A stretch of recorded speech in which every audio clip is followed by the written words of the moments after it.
Hello friends, എല്ലാവരും സുഖമായിരിക്കുന്നു. അപ്പോൾ നമ്മൾ കഴിഞ്ഞ ക്ലാസ്സിൽ ഇങ്ക് എങ്ങനെ പ്രിപ്പയർ ചെയ്യാമെന്ന് പഠിച്ചു. ഇനിയിപ്പോൾ നമ്മൾ സ്ട്രോക്സിനെ കുറിച്ചാണ് പഠിക്കാൻ പോകുന്നത്. അപ്പോൾ ഫസ്റ്റ് ഓഫ് ഓൾ നമുക്ക് ആദ്യം കലമ എങ്ങനെയാണ് ഹോൾഡ് ചെയ്യുക. എല്ലാവർക്കും മെറ്റീരിയൽസൊക്കെ കിട്ടിയെന്ന് കരുതുന്നു. കിട്ടാത്തവരിനി നെക്സ്റ്റ് ക്ലാസ്സിലേക്കെങ്കിലും എവിടെയെങ്കിലും ഒപ്പിക്കുക. അപ്പോൾ ഫസ്റ്റ് ഓഫ് ഓൾ ഞാൻ കലമ എങ്ങനെയാണ് ഇപ്പോൾ അത് കണ്ടു. ഇതാണ് ബാംബു കലം കേട്ടോ. അപ്പോൾ ഇതെങ്ങനെയാണ് ഹോൾഡ് ചെയ്യുന്നതിനെ കുറിച്ചൊക്കെ ഒന്ന് ആദ്യം പറയാം.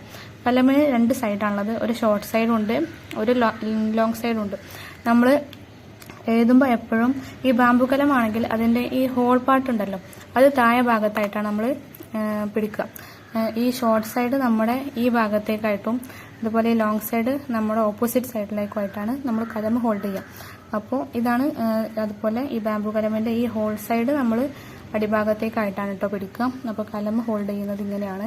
ഇനി നമുക്ക് സ്ട്രോക്സിനെ കുറിച്ച് കുറച്ച് കാര്യങ്ങൾ പഠിക്കാം. അപ്പോൾ ഫസ്റ്റ് നമ്മളിങ്ങനെ കലം സ്ട്രോക്സ് എഴുതുമ്പം കലം ഏത് ഡിഗ്രിയിലാണ് എഴുതേണ്ടത്, ഏത് ഡിഗ്രിയിലാണ് പിടിക്കേണ്ടത് എന്നൊക്കെയുള്ളൊരു ചെറിയ കണക്കുകളുണ്ട്. അത് ഞാൻ ആദ്യം പറഞ്ഞുതരാം.